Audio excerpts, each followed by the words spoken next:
Shovel Knight is a new eShop title that wants to take the players back to the good old days of the fun NES platformers. More and more titles are doing this retro feel to its games. Is it to save money, or is it to appeal to people's sense of nostalgia? Most likely, it's probably both of these things. It's funny, one of the most popular games out there right now is Minecraft, and its whole gimmick is bad-looking graphics. I know, to the people out there just ready to comment, "Ooh, he's bashing Minecraft." It's just a style, and I understand that. But to me, it's just odd. I wonder if in 10 years, 90s type games are going to make a resurgence. Thinking about it, I've just reviewed a 90s type game, and that was great. So I can't wait to see how far this retro craze is going to go. Shovel Knight is a game that seems to take inspiration from many different places. Playing the game, I can see the level designs of Mega Man, the RPG elements of Zelda 2, and Simon's Quest, and the character designs of the Shoveler from Mystery Men, only with a knight's helmet. You play as Shovel Knight, who has to save his companion Shield Knight. You go on a quest to rescue her from the tower and stop the evil that has taken over the land. The plot is explained through a Ninja Gaiden-style cutscene, so add that to the list of borrowed game ideas for this title. I actually wish there was more cutscenes in this game. Most of the time, the story is progressed through in-game text boxes, which is fine, but if you're going to use cutscenes like the one in the beginning, you really should use them more often.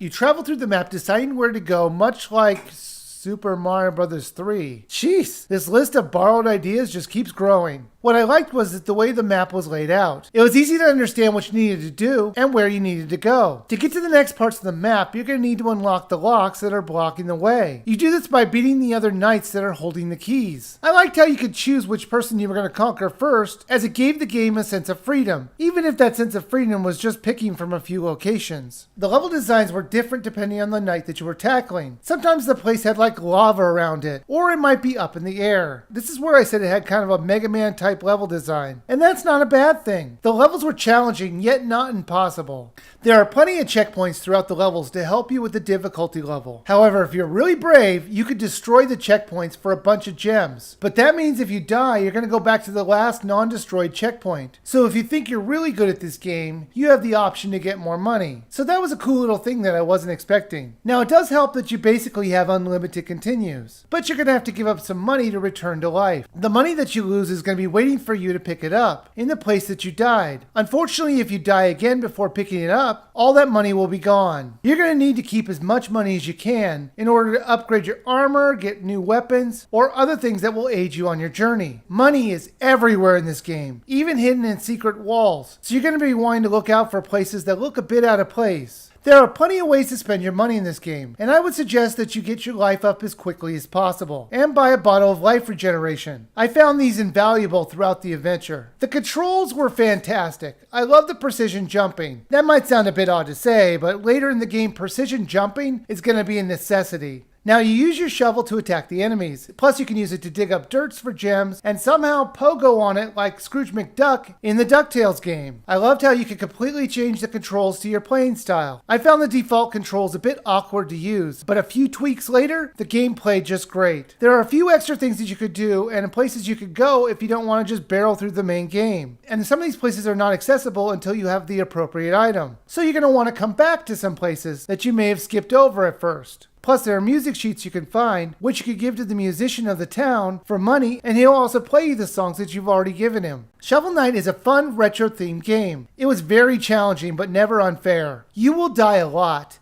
And I mean a lot. But the only downside of that is losing money. So it wasn't really that much of a discouragement, so you're going to keep playing even though you're dying a lot. Graphically, it looked pretty good. For a retro game, of course. And it controlled perfectly. The title is only $14.99, and I think that's the perfect price for it. And it's absolutely worth a buy. Well, that was fun. Why don't you check out my other reviews? There's my part 2 of my Wii Sports Club review, or my classic review of the Tesla effect. Like always, thank you guys for watching, and please subscribe.